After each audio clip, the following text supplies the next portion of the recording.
Hello, everyone, and welcome back to The Creative Dilemma. I'm your host, Caitlin, an opinionated connoisseur of the internet. Let's dive in. So before I get into this week's episode, I just want to let y'all know I am sick. So you can probably hear it, but today we are going to be tackling the topic of doom scrolling. Now, I think if you're listening to this episode, you understand the implications of that, but if not, I'll lay it out for you. Doom scrolling is an escape almost everyone indulges in, and that's exactly what social media companies want.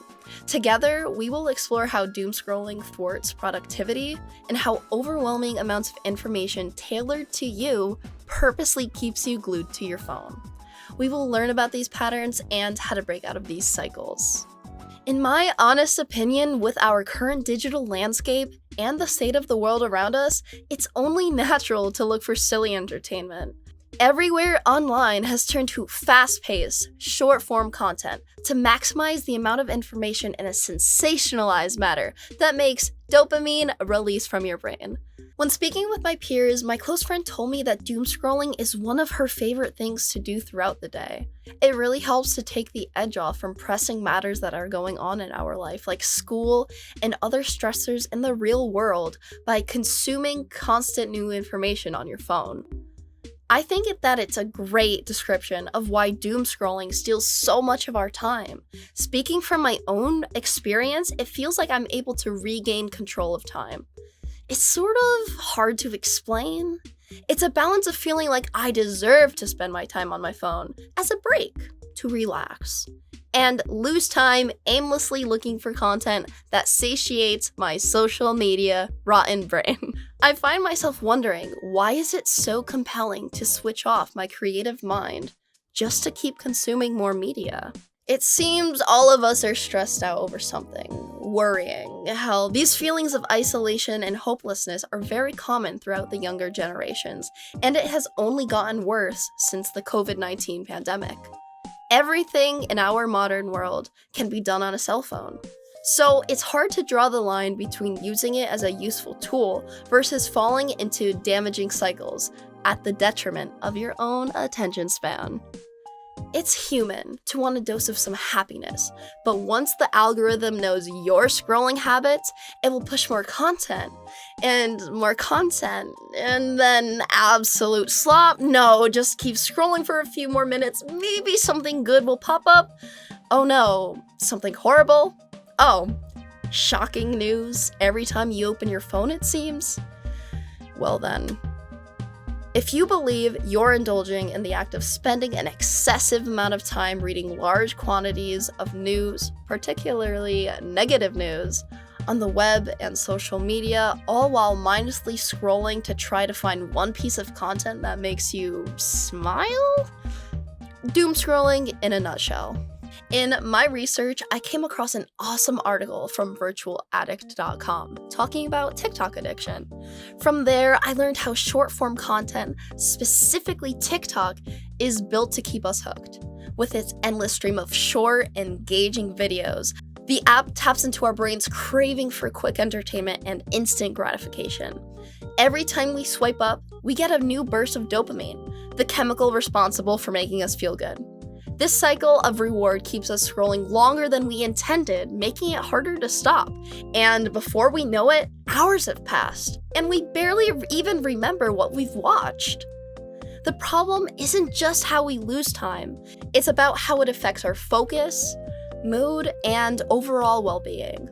Constant scrolling can make it harder to concentrate on tasks, disrupt sleep, and even increase our anxiety. When we consume too much content without a break, our brain struggles to process all that new information, leaving us feeling overwhelmed and mentally exhausted.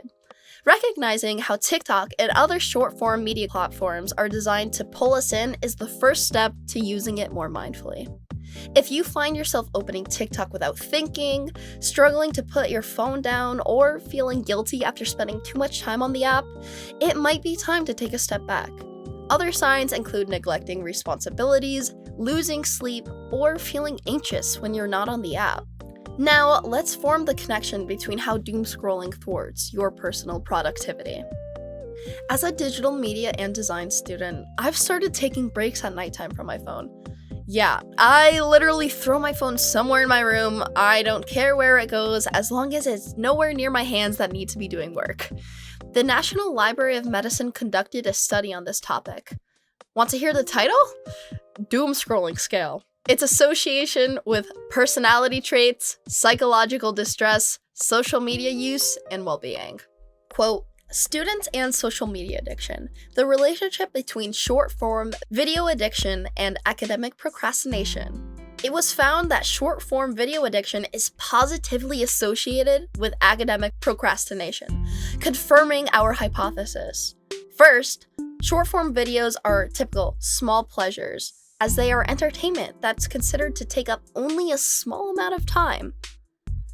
But individuals unconsciously spend a significant amount of time on small pleasures, thereby occupying time meant for daily work tasks and leading to task procrastination, end quote. Wow, doesn't this sound awfully familiar to what myself and other students recalled earlier? Let's continue. Quote, for students suffering from short-form video addictions, short-form videos are carriers of such small pleasures. People with short-form video addictions may spend more time browsing short-form videos for entertainment and continuously checking for news and messages from their friends. They give into constant short-term temptations, such as browsing those videos, which can provide instant gratification. Meanwhile, they often postpone tasks such as writing a boring paper that are perceived as stressful or frustrating.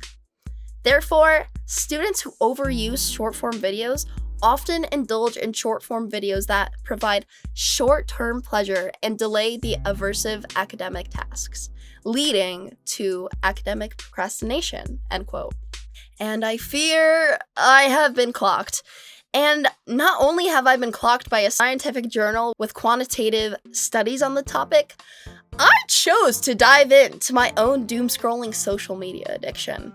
Doom-scrolling at its fundamental is the excessive amount of information and content we have at our fingertips, a never-ending feed of stimulation.